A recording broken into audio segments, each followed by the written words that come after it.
Una welcome to another Ogbonge episode for Post Office on top Naija TV.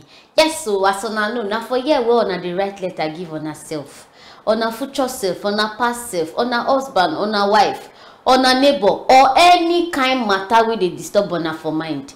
Yes, una fit write the letter, send and give us for here. We go help una deliver am. Me now I don dey reason whether make I write letter give myself when I dey 5-year-old, because e get some kind matter wey I go like talk. That time, you know, I dey miss that time. I miss wetin I dey do that time. I miss how I dey take talk that time, all those kind thing. Whether I go take style write letter give myself for this show, but I don't know whether time go dey, whether I go fit post my own letter, you know, on top say na workshop I dey na. I don't know whether I go fit post my own letter on top this kind post office something now, because if I no dey on ground now to receive una letter, na wahala. As una know, as usual, letter don enter. As I come post office this morning, na so I see again say letter don enter mail. I say, hey, wahala oh, people don come oh, they don come, things dey occur. My people, country people, things dey happen. This letter wey I get now na from Ekemini. Ekemini dey write give actors. I no know wetin motivates this writing. I don't know wetin motivate that letter, but my mind dey tell me say e fit be better thing when you wan talk or when she wan talk. I don't know whether the Ekemini na boy or woman self or boy or girl. I never know. Ekemini dey write give actors. He say, dear actors, how una dey? Hope say una dey gidigba. I dey write this letter to tell una say una dey try well. I know say e no easy to dey make person laugh, cause I try am one day, even me sef I know say I no funny. Una well done, na your girl Ekemini. Hey, well, e come be like say I don become prophetess, because you know say I talk say e be like say the thing go favor, cause get wetin I been dey expect say go dey inside. You know when person talk say one write letter, e be like make person talk say one write letter give NEPA.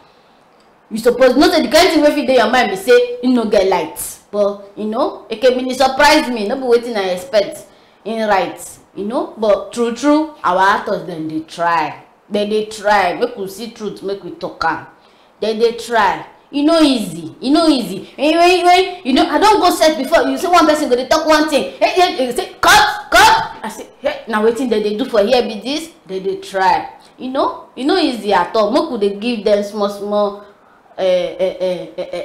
respect or small honor wey dem deserve. They dey try. E no easy at all. You know, so some people go come there, we go tell you say wetin they dey do. I don't know wetin they watch this one that. Now e no easy. If you tell the person now say oya come sit down here, give am camera, oya action roll, problem go come. Now so na dem go dey look camera, you go come dey look say imagine, just look at.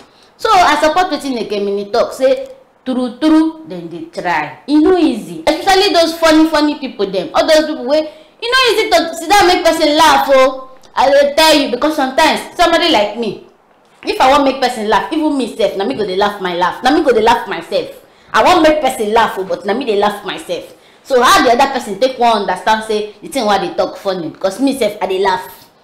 But you see all those people where they add something, where they add film, na dem go dey talk wetin funny, na dem go serious. Now you go dey laugh. Now him be say dem sabi wetin they do. But once you don dey talk wetin funny, and now you dey laugh yourself, no say you no know wetin you dey do. You no know wetin you dey do. But I trust wetin Ekemini talk now. Make we dey give them small honor. E no easy. E no easy to dey go do one. Una even country people, una even know say these people get plenty big book wey oyibo dey call script, wey dem dey need to sama put for head on top of say they wan act this thing. Me like this, even my phone number sometimes I dey forget am. Reach make person come give me big book say make I dey talk wetin dey inside. E no easy oh, e no easy at all. Make we dey give them small honor. We know say yes, some day wey they do wey be say they go do and finish, you sef you go watch the thing, you go come dey look say na people just sit down gather, just mumu themselves like this for television. But even at that, the ones wey good dey, the ones wey no good dey. But na the one wey good make we dey talk pass. Na na that one wey good make we dey talk pass. Even sef, you know say like for all this obodo oyibo, all this oyibo country, all these their actors, now their pride, now wetin dem dey take pride, say hey, this person no, na my town person, this person no, but our own for here, you no even wan consign us. Some of them sef, we go say, in those days, I remember when I still dey grow, when I still be small pikin, if you see actor like this, now them, especially if actor mistakenly enter market by themselves, say they wan go buy something, you go see as people wey dey sell something go dey give them something for free. For free, oh, I dey tell you, go dey give them something for free because we know say the thing wey they do, they dey try.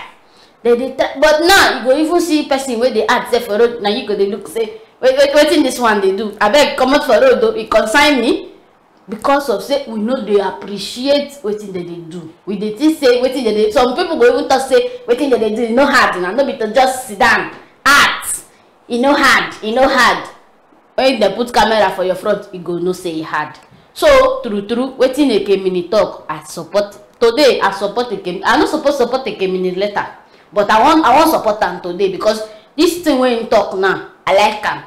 Yes, no be every time we go dey talk wetin bad about our country. Sometimes make we dey talk the good one. When we see the good one, we talk am.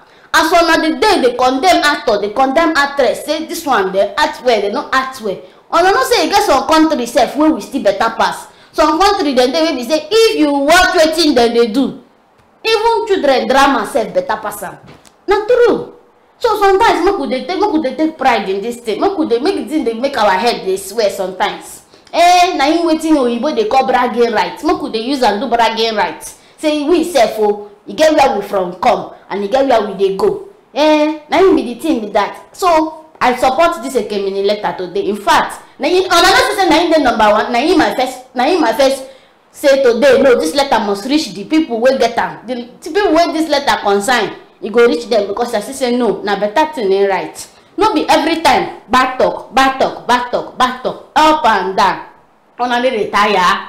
Una dey tire to criticize on our country. Today I no follow anybody criticize. Today we want talk good about our actors. Yes, I support Ekemini today. So una be sending on a message on a text message. If na call you won't call. If na video message you won't send. Anything anyhow way you say na so you want take talk wetin dey your mind on top today's show, send them. We go there here, we go dey receive them, we go read them. Because no, if you sit down, if you dey look say wetin concern you, if you sit down and reason this thing well, I know say one or two things go there. One I go one talk about this letter wey Ekemini write give actors. I know say some things dey one if you want just quickly help me touch light because I no sabi everything. I no fit reason everything by myself. So sometimes as una just sit down now, hear this one now, una fit quickly send in on a text message, una fit send in on a voice message, una fit send in video message. If na phone call, anything wey you want for inside this call, una fit do am. So that we sef go join hand together, touch light wetin Ekemini don talk now on top actors and actress matter. Yes, na so the thing be. Because as I sit down, I can't reason am. I can't sit down, can't calculate am well. So make I even see wetin Ekemini dey talk well for in letter.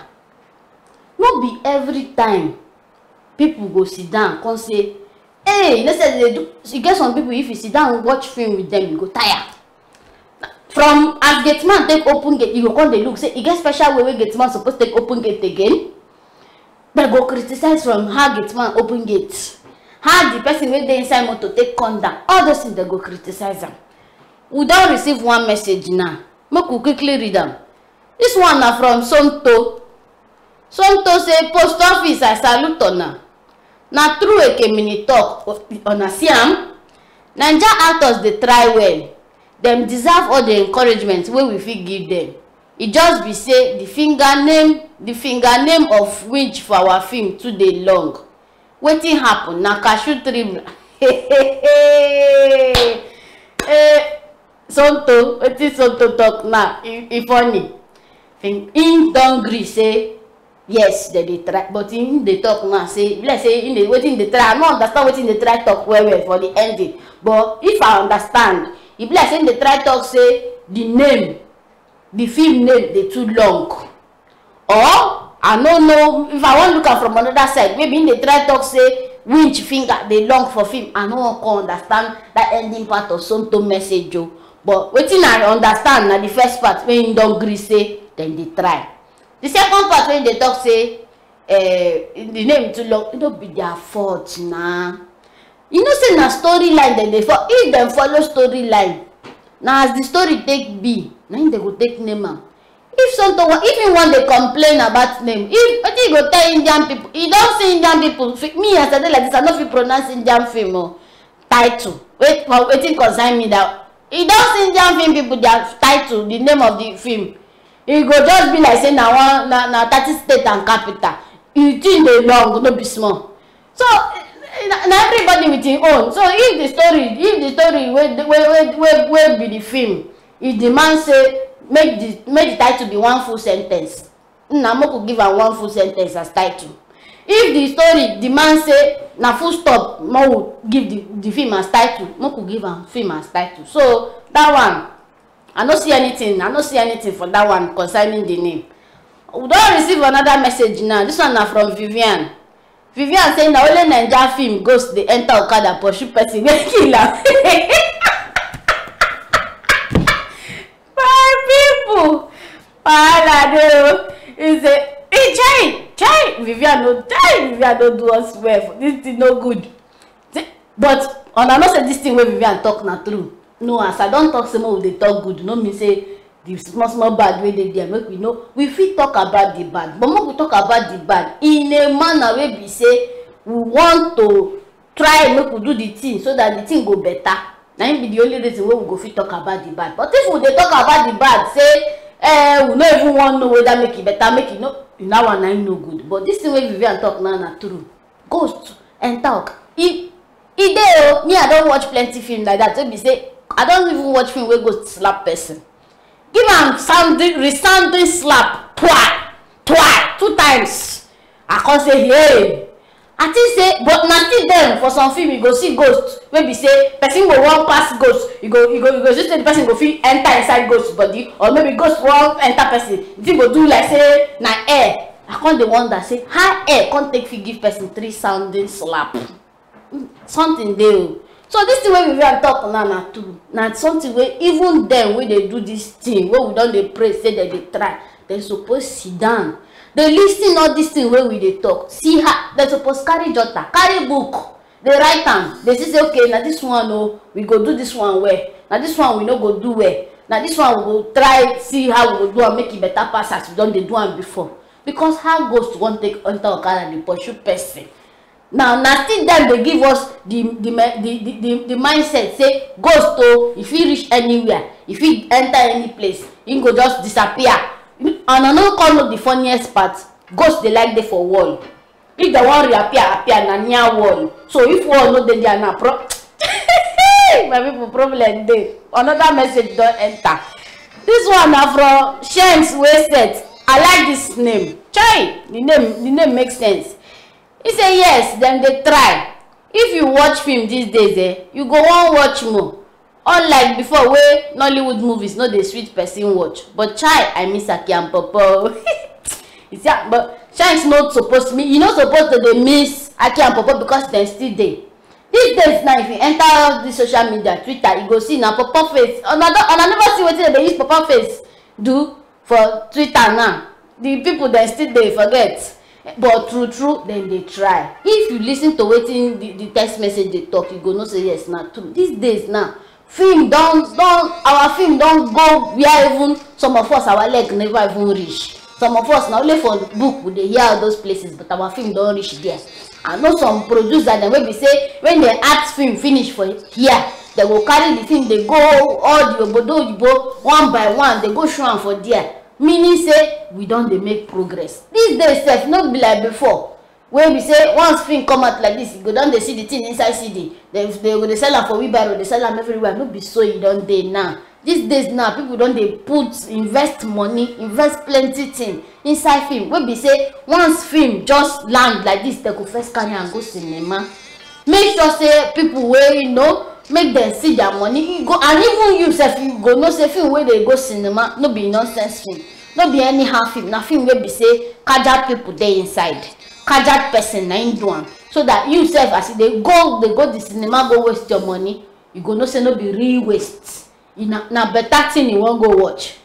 So na true, our film dey try now, no be small. You no be like before. You no be nobody go even follow me tell me that one I go gree. E no be like before.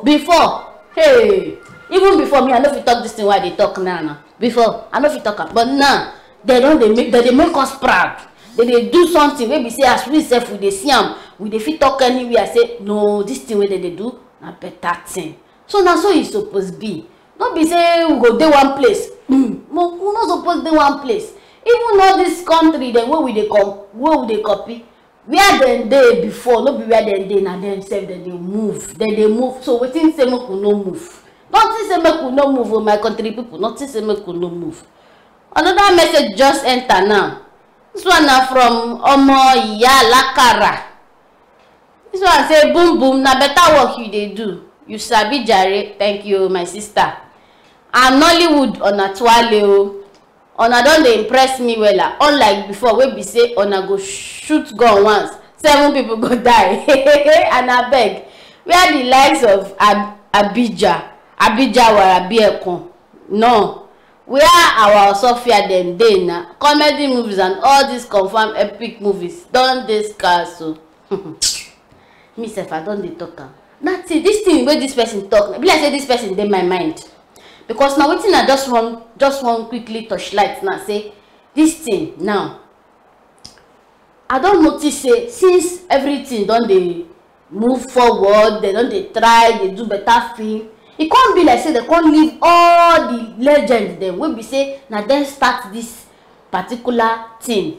They can't leave them. Come be like say now new people go watch film. Now new people. All those old people them like them Sophia, them all those people. You know they wouldn't see them again. Come be like say they come put them like say now football. They come put them for relegation.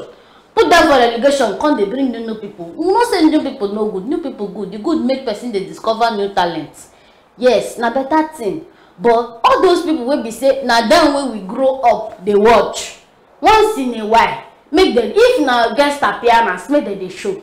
Make at least we will know say yes. Even themselves they go they happy because they go know say this thing na the thing where we suffer for. Now this thing where we they do that time we be say we no even know say money go come out from this thing as they come out now.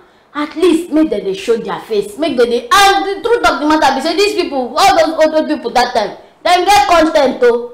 Then get better content. Maybe say if they start like this. In fact, I even hear say some of them that time they need they follow script. I know some of them that time when they follow script. Once they enter sets like this, show go just they come now, so they go just they talk. Everybody go just they fall, they laugh, they do all those kind of things. We feel still they use them again. Not to say we could not use them, my people. Not to say we could not use them. We could self they try. They remember them once in a while. If na guest appearance, they do one.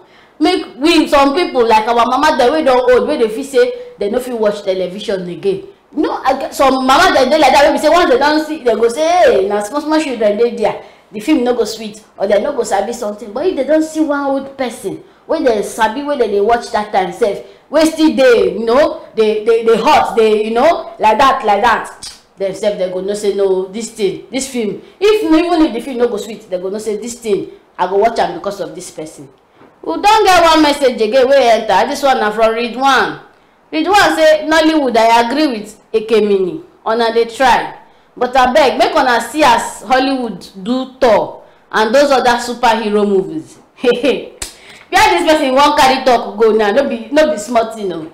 Shey una no fit try produce one kind superhero or villain movie for we Africans sef. We get Shongona, Oduduwa, Echetaram and Echetaram. Make we sef get our own superhero, I beg.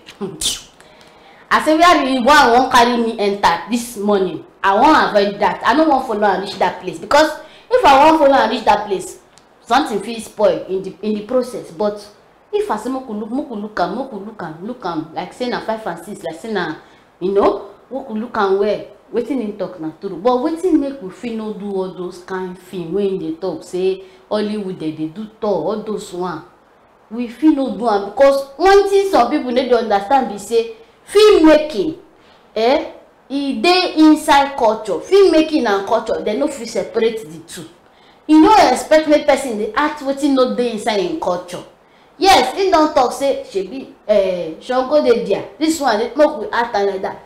We sef wey dey this our obodo Naija, we know say we get all those kind epic film dem wey be say we dey talk about the story of a town, we dey talk about the story of some gods dem, how dem take come about. But we dey accept am. The question be say we dey accept am. Some people go watch am finish, dem go begin dey question the thing, dey talk say na lie. How Shango go dey bring fire from im mouth? No be true. Amadioha no fit kill person after 7 days. Na so dem go dey argue. People wey dey argue even the thing wey be their cultural something, wey be say since dem born dem, dem don dey hear am. Na dem we wan act talk for. If you no fit believe the Shango and Amadioha wey we don dey talk since for here, how you wan take make we begin act talk for you make you gree say na true? Say we fit act talk. So the thing wey dey for what I see for inside that Ridwan message be say make we no even enter that side. If we wan even dey talk of superhero, we get superhero, make we accept the one wey we get like that as we take get am. Yes, make we accept am. Thor no be Nigerian person. Thor no be make we accept the ones wey we get. And I know say we get stories like that. Story wey be say indigenous story wey be our own, wey we don develop, wey we dey act, wey people make people know say na like this, so this person take become, oh, na like this time take turn, oh, this one na the story be this, so but we go begin dey argue, dey talk say no be so, na so. So my country people, the thing e get as that Ridwan text message dey. I no want to talk too much inside that text message because e come wan be like say I wan follow am fight, but I no go follow am fight. So my country people, make una no go anywhere, make una still dey, because matter still plenty wey we go touch light. I dey come, make I enter market. It is people like you that make many talk down on our ancient tradition. I have a feeling all is not well with her. The news now is everywhere that you and your daughter are Oruarusi, slaves to a deity. You and that thing you call your daughter don't belong here. They want to kill my mother and I.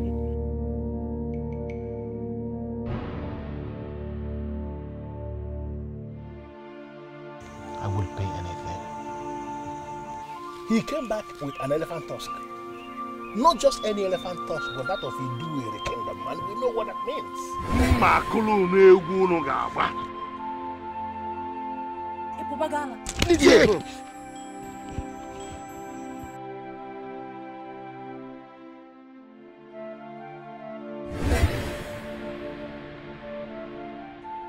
Do something with the message.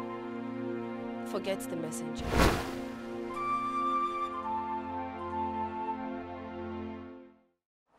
Una welcome, oh. Yes, so that market is necessary. I gats go that market because I wan cook soup. On top this show today, soup day where we go cook. Make una no forget say una fit call us to help us touchlight the matter wey just dey ground. Now I don dey talk since morning. You know say matter plenty wey we just dey touchlight anyhow. Una fit call, una fit send video message anyhow wey una fit say yes. Una wan take help us touchlight this thing because only me, I no sabi everything, I no fit talk everything. Una fit call us, una fit send us video messages so that we sef go follow listen to wetin una wan take touchlight inside this matter. Yes, una fit call us. Now we still, una know say matter still plenty. We just dey start.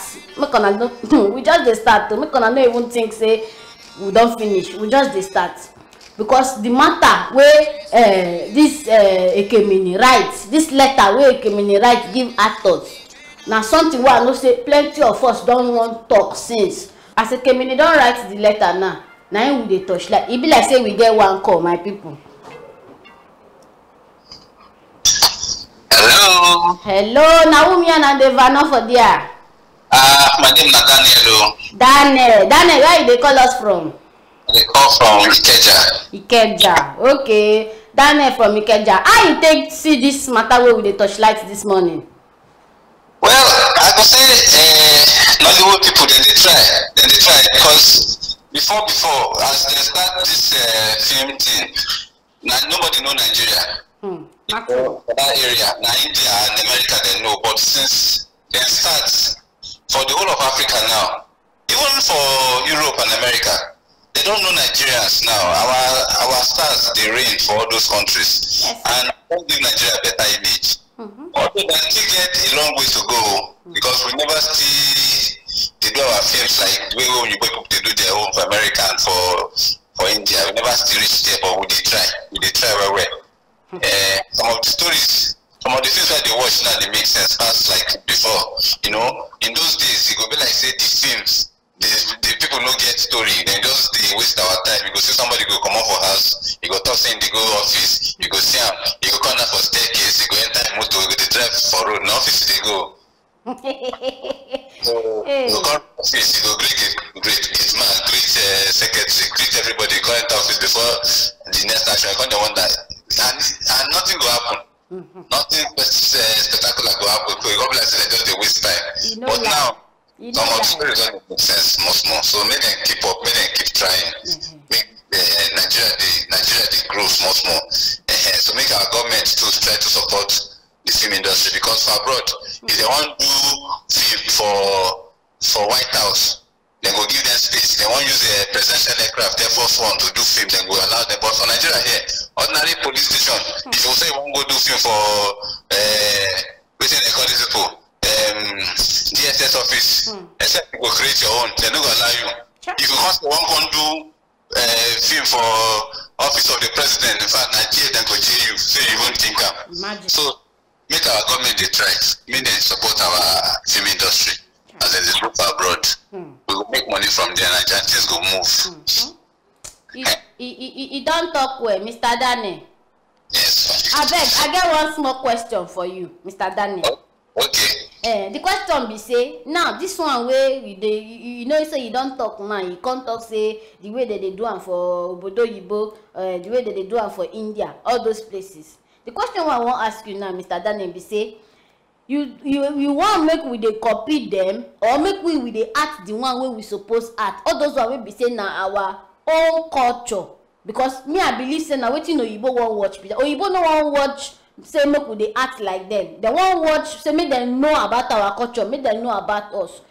So wetin you dey talk now? You believe say make we dey copy Oyibo because of say we wan reach them, or make we dey act our own so that themselves Oyibo go recognize us? Say now like this we dey do am. We go act our own, make we act our own and better.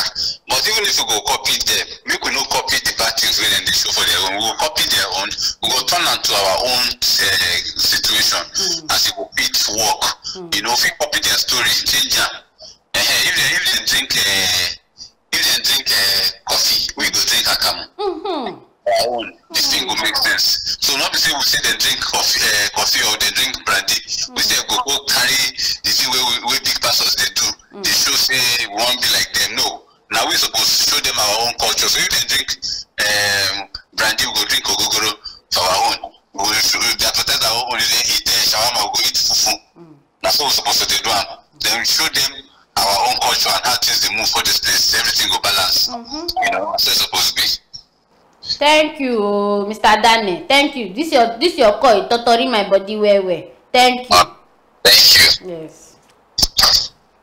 So my people, and I don't hear from Mr. Dane. You know, say that place where Mr. Dane carry in matter enter safe. Now another place entirely. In just I dey tell una say matter for post office, it be like onions. As they cut them, you see say don't reach, you go see another one. As you comot that one, you go see another. Now so the thing they be for here on top this show. See where Mr. Dane carry the talk enter now. Him talk one thing wey sweet me. Wey I say yes. As I dey listen, as they call me, I say I go still touchlight the thing once he end the call. Because I don't reason and say if true our government they support all these actors them, you go see say by now self they don't go far. But support no dey dey. Before so I don't see where actor na him the marketing own film. Actor enter inside go slow. Traffic, they sell him own film because of say wetin, no support, no funding. If government go listen to this kind of thing wey Mr. Dane talk now, begin dey support all these things, you go see say we sef we go far. Where we go carry the film enter, you no go be small thing. All these people wey just dey talk say wetin dey act, this one that one, they no go fit see and talk. All this Obodo Yibo country, they don't get wetin they call film village. Wey be say na for there they fit construct that village to anything wey they like. They fit turn am to hospital, turn am to market, turn am to school, any kind thing wey they like they go do for inside that place. But we now we no get. But even out of the little one wey we get, now we dey manage take do all this small thing wey be say we don even come become number 3 for the world. Make we give honor now, make we give honor my people. We don receive one text message. This one na from Grace. Grace say Naija movies na im dey sell pass for cinema now. Oh, omo I comot cap for now. Una dey do well. No be lie. No be lie. The other day I still see am for Twitter where they talk say all the film wey enter box office, the one wey be the list wey Igbo people dey take do the film dem wey sell pass. We see say for the film number 1 na Nigerian film, number 3 na Nigerian film. Make I come shock una. Na women get the 2 film. Una see say something dey. Women na dem get the 2 film. So they do the Nigerian film they do well now, well, especially those ones that they carry go cinema. No be small, they try. We got another message. This one na from Soft Guy. He say abeg make Ekemini go sit down one place. Nollywood movies wey go still dey apply Montana powder, go still dey get carving and party, barbing salon dey afterlife. And I know say this Soft Guy message, you won't come be like say him and Vivian then do meeting. Go Vivian, and I remember when Vivian talk say ghost there, they pursue person on top of cat. Something there. No, true, that ghost issue. It be like say as I talk am, make all the people, then all the stakeholders, them wey dey for Nollywood, maybe them make them carry biro. Now time don't reach where they go carry biro. Make them tie their wrapper, make it tight on top this ghost matter. Because I don't know how them take. I don't know where them see say ghost self they get party. Ghost they baba dey for there. My people, I don't just want to talk that ghost matter again. We get another message from Peperempe. Peperempe say Naija movies don't really grow. Before, once one actor blow as a particular character or for film like this, now that same character them go they play till Jesus come. Chai! This thing, I dey come. Till Jesus come, Kanayo equals to ritualist. Patience Ozoko equals to wicked mother-in-law. Peter Edochie, wise evil man. Mona Lisa Chinda, hot sugar baby. Baba Suwe, poor funny man. Sanye gate man. Echetaram and Echetaram. Kudos to Nollywood group, abeg. Peperempe don't finish. This table, the table where we just dey manage. Why I say make I just put myself small, ma find one corner, just take. Peperempe don't scatter am. Table don't break. As we dey like this now, no space for anybody. Everybody goes down because table don't. See where she carry talk go. See where Peperempe carry talk go. Say all those. Na the one wey Oyibo dey call stereotype. Make one person dey do one thing like say na so na the only thing wey in come this life can do. Na wetin na the thing wey been dey tire me for Nollywood that time, but be like say they don dey change small because now I don watch film wey be say Chioma Chukwuka wey be say all of us know say na she be Holy Mary, Mother of God for inside film. Once you don see her inside film, just know say no, for that film nothing like say sing. She no fit sing for that film. I don't dey watch film these days now. We be say I dey see her. She dey do other things. She dey do bad girl. I don't see say wow, these people they don't dey change. They change their plot small. They twist story now. Unlike before. But you get one man up till now we never still change. That man they call him Ogogo. Ogogo they change for film. Where he done now one way traffic. If he don't set once you see him inside film, we don't know say this one no. He no fit be any because of anybody problem. No.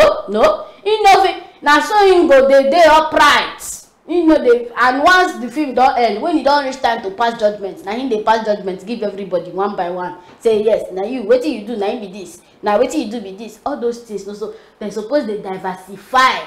Make it be say, make it not be say the person wey at mother today, make it the at mother they go. It will come be like say na only mother role. Sometimes making at pikin.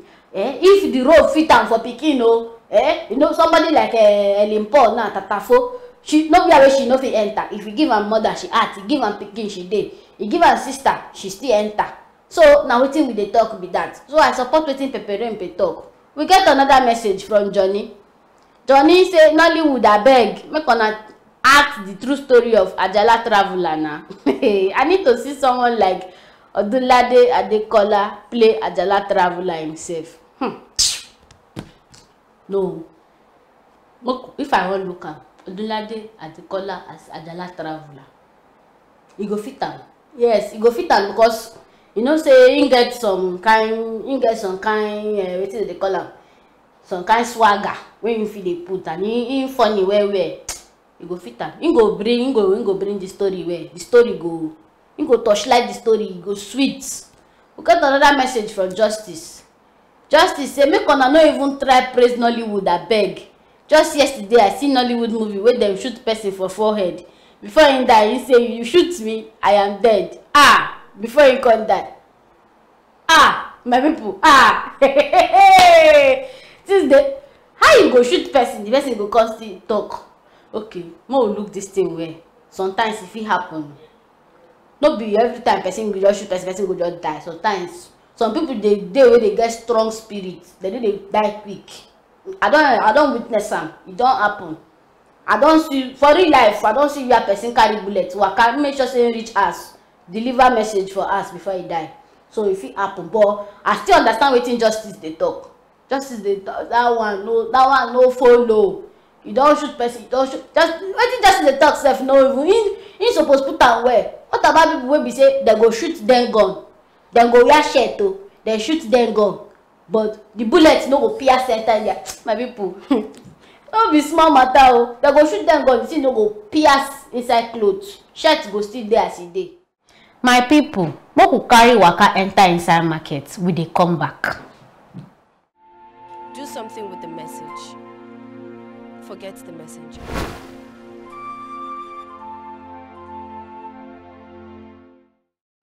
Una welcome o. Yes, so na still on top post office on Atanda Gidigba. As una know, say na here we dey receive on a letter, they read and they deliver am to anybody wey una want. Before I go break, I talk say another letter don enter wey I wan read. And this letter na from Femi. Femi dey write give ogbono soup. you sef you laugh because na so me sef I laugh when I see the letter say which kind problem be this one? Person don dey write give soup again. The thing tire me. Make we read Femi letter. Femi say, dear ogbono soup, make e no be like say I no throw away salute. Hope say you dey well. The matter wey make me dey write you this letter na to understand why you don sign agreement to dey spoil all my white shirts dem. Yesterday own make am 5 white shirts wey don spoil sake of say you no dey gree follow road to my mat wey I show you. No be crime say I like you o. No dey frustrate my likeness cause na like I like you, I no keep person. Your guy Femi. Hey. This message no, but I know say this letter, Femi write this letter when in the verse, but I don't know why the thing come make me dey laugh because I just dey imagine as in they take the eat the ogbono soup just dey scatter clothes, they scatter shirts, they spoil. I just dey imagine. He don't talk and say na white shirt, so I don't want to imagine say wetin be the color, but since don't say na white shirt, I don't get the picture for my head. I don't know wetin fit happen. You see wetin ogbono soup don cost now. Make Femi chop another soup now. No, if you tell us say make you chop another soup, you no go green. Now ogbono on top of ogbono don scatter all in shirt. See say e don reach 5 shirts now. Wey ogbono don scatter. The thing come as I dey read the letter, e come weak me. Say which kind problem be this one? Why wahala just like to wear skirt and blouse? Why? Because no, look am. To even eat ogbono sef problem dey. Wetin problem no even dey inside for this life? Wetin? To eat ogbono sef problem dey there because now the boy don complain so he don spoil all him shirts finish. Reach 5 ogbono don take 5 shirts from am. Wetin person wan chop no kill am for this life.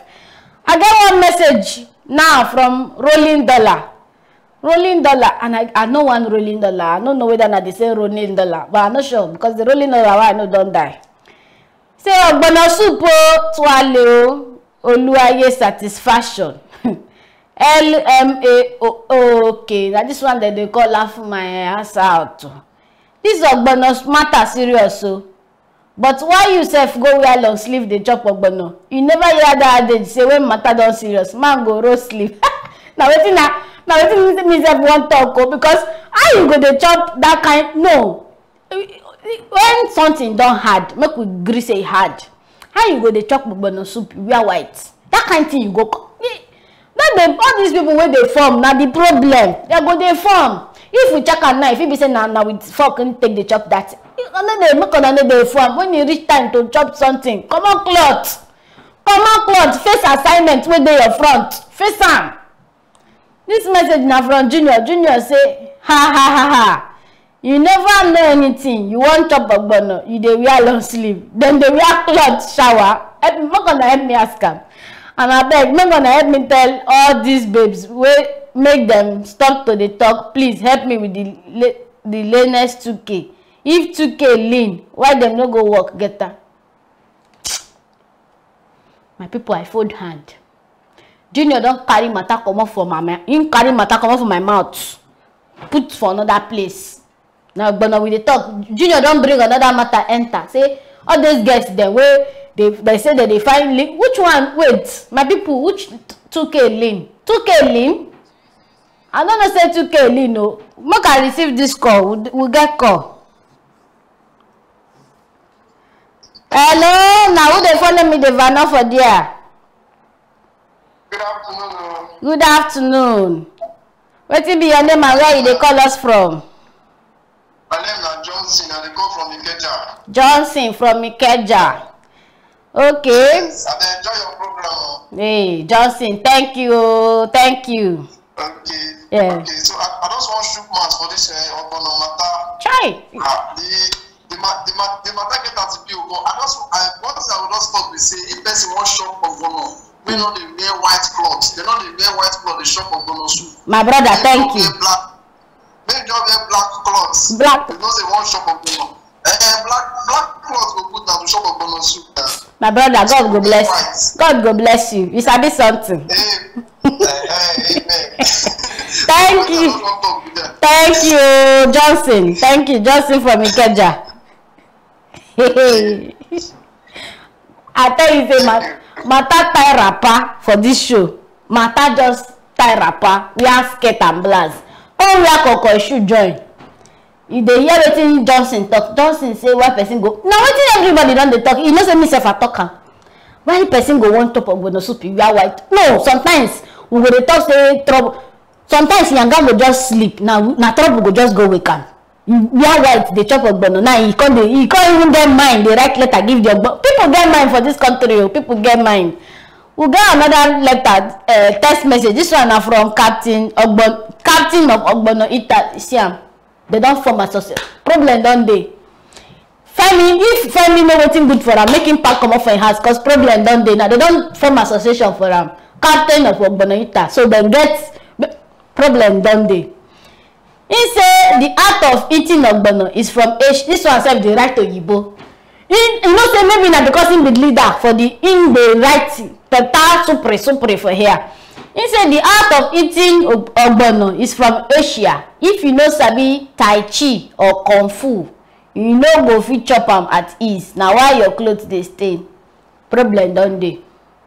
So now person will be say na their work or ogbono eating is their hobby. He don't talk now say Femi no get right to complain sef. He no even suppose write letter come post office make we help am torchlight anything because of say him no get the skill wey they take chop ogbono. Wetin this captain dey try let us understand now be say even if you wear white sef, if you get the skill, you get as you go take chop the ogbono no go even touch the white. I understand that man. I understand wetin that captain dey talk, but all the same we dey the same page. But wetin make I wan be as I wan call attack and small be say which one be say make dem come get organization. They get organization on top ogbono people wey dey chop people wey no come like ogbono wetin make dem do themselves. Person go come sit down. Wahala dey o, wahala just dey, just full everywhere. You come wear white. You first white spoil. You know still understand say this thing is not by power or by might. Second white spoil. You never still understand say no, there is something dey happen. Third white, fourth white, you reach fifth white, you come write letter, come begin we get text message. This one na from Francis. Francis say, I feel for you. I no even dey chop am again. Aproko doctor don tell me. This one na another dimension. Aproko doctor don tell me make I dey fear any food wey dey draw. If you know, you know. Post office abeg, make una help me deliver my letter to bank so dem go make person stay queue for hours to deposit money wey him work hours for. To withdraw na still wahala. Last you dey bank queue for a whole day and dem no go even consider enough to buy serve meat pie and zobo. Hey God.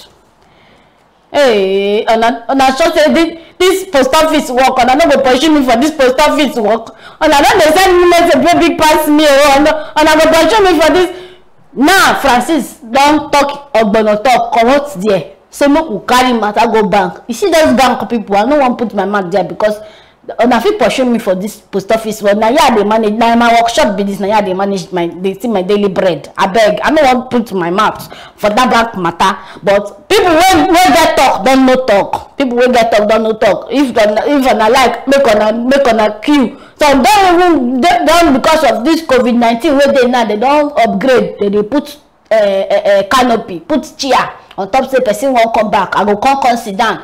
Wetin make I no go fit just enter comot immediately as I take enter. Which kind? I no wan put my mouth there. This one na another text message from hey, the name sef funny. Which one be from France? Oh God, Ataya. He say I no even rate ogbono soup. He no dey gree cooperate. Abeg post office. My own letter na to all these vigilante people wey go just dey knack that tire ring bam bam bam. He too dey loud and he no dey let person sleep. Dem just use the bam bam bam disturb my dream yesterday. Wey I don sit down for canteen, hold knife and fork with full chicken for my front. Wahala dey, wahala just wear skirt and blouse, my people. Wahala wear skirt and blouse. So now, this person don talk him own problem now. He don even talk say he no even be fan of ogbono anything wey dey draw like this. You know say na wetin the other Francis talk sef say one Aproko doctor don talk say anything wey dey draw, he no even wan put him hand for there. This one sef don talk say he no even fit relate to this thing wey Femi write now say him dey write letter give ogbono soup. They say dem you no even concern them, no be their problem because they are not even interested. They no wan even dey use ear ogbono soup.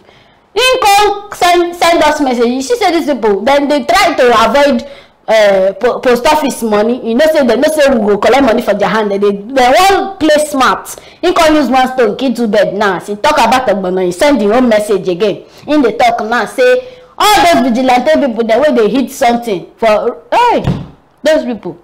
I don't want to talk about those people because myself I don't get experience for their hand. Those people, the ones wey dey my side now whistle that they use whistle. If they start to blow that whistle like this, you go to say trumpet Jesus don dey come, trumpet don sound. Now so they go dey blow the whistle up and down. The thing don tire person, you know. And that kind of thing, you no go fit complain because you know say as they take sleep, when they wake up, we know say na God they protect us, but na them no gree sleep that time when we dey sleep. So the matter e heavy for mouth. E heavy for mouth. No how we want take set mouth talk and we go sweet. So my brother, you no go vex. You go dey endure the bang bang bang wey they hit on top your head like that. Just dey endure am. The way you go, where I go advise be say buy earpiece. Or if on the girl like well, play music for night so that you go fit sleep. Or make it buy that what they call ear plug. Yes, when you dey travel, if you want to enter plane, they go put ear plug for your ear. Buy them, put them. All those drama them for church, they use ear plug. Put them so that they don't go react bang bang bang. Because this matter it pass my power. I no go fit talk am. I no go fit talk am about this matter. It pass my power. As on I know, say nah top post office and I still there. And now I won't carry my waka again, enter market. I must go sell this market. This market must sell. I dey come back.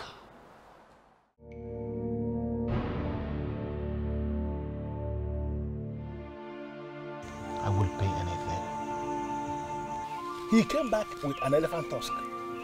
Not just any elephant tusk, but that of Iduere kingdom. And we know what that means. Una welcome back. Oh, I don't come back from market. As I say, make I go buy something. Where we go cook? You know, start talk say we go cook soup on top this post office today because matter plenty. As we dey talk am, make we save the chop. And so now wetin make me go market be that. I don't come back. As una know, this part of the show na there way I don't tell una before for all that episode. Say if you get matter where they touchlight your heart, where they pin up your mind, where you want personalize them, you want send and give person, you fit call us for here. You fit tell us the person number, send the message, we go help you call the person, deliver the message as it take be. Say yes, so person from so place, now they call, they send you this message. Now the work where we they do for here. Me at I tell like this, I don't get another work on top this post office, and I told just they send the letter. As soon as they bring and come and they send them, they bring and come and they send them. Now my work be done. Everything that they do for here now. I'm a born my hobby. ABC Business Center. Now in be this. So this one now from David. David say me could send Patience in friend letter. So therefore, now Patience we won't call. So now when we call Patience now, we go send them the message where in friend David say me could send them. We won't call Patience now.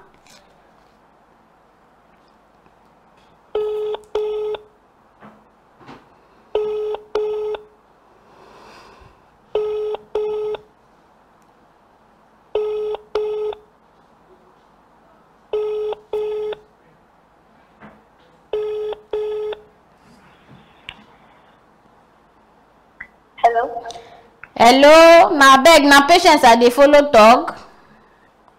Yes, na Patience dey follow talk. Patience.